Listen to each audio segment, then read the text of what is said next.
Bonjour et bienvenue dans Focus Actif. On va parler hydratation aujourd'hui et quand on parle d'hydratation, on pense tout de suite à l'acide hyaluronique, mais il y a un nouvel actif encore méconnu et pourtant très prometteur qui arrive, c'est l'acide polyglutamique. On est avec Marie Pelloual en plateau, merci beaucoup d'être là. Vous êtes facialiste, consultant de beauté également, vous le connaissez bien cet acide polyglutamique.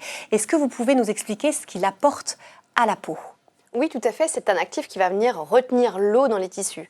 Pour vous donner une idée, l'acide hyaluronique peut justement retenir jusqu'à 1000 fois son poids en eau, alors que l'acide polyglutamique va retenir jusqu'à 5000 fois son poids en eau. Donc c'est un véritable film hydratant naturel pour donner cet effet repulpé et rebondi à la peau. Donc on parle d'un actif qui va hydrater la peau en profondeur, mais sans l'alourdir, c'est bien ça ? Exactement, en fait il maintient l'eau là où la peau en a besoin, avec une sensation de légèreté et pour donner aussi cette peau confortable.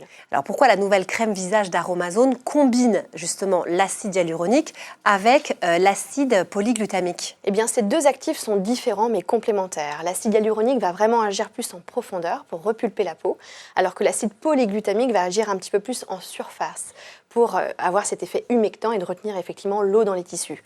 Après, avec la nouvelle crème Aromazone, il y a deux actifs notamment mis en avant, deux acides hyaluroniques brevetés qui vont agir et en haut et bas poids moléculaire pour justement apporter de l'hydratation de manière optimale.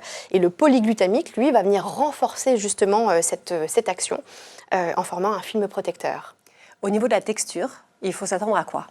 Alors en termes de texture, elle est fine, non grasse et elle est associée en fait à du squalane végétal pour renforcer la barrière cutanée. Ce qui est intéressant, c'est qu'elle laisse vraiment cette hydratation de manière immédiate en donnant aussi cette peau de velours qu'on aime toutes. Côté résultat, qu'est-ce qu'il faut attendre une fois qu'on l'a intégré dans notre routine beauté ? Eh bien, la peau devient plus souple et plus confortable dès la première application.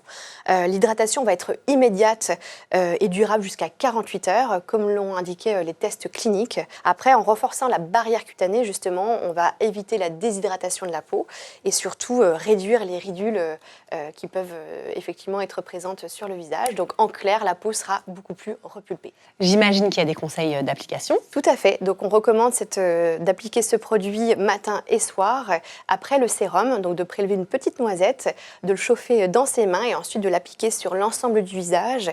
Ne pas hésiter de faire du centre justement vers l'extérieur et puis terminer par des petits tapotements voilà, sur l'ensemble du visage. Merci beaucoup Marie Pelloual pour toutes ces explications. On retiendra donc que l'acide polyglutamique, c'est un petit peu le nouvel allié de l'hydratation. Il aide la peau à rester hydratée tout au long de la journée pour un teint souple, lisse et éclatant. Et tout ça pour seulement 8,90 €.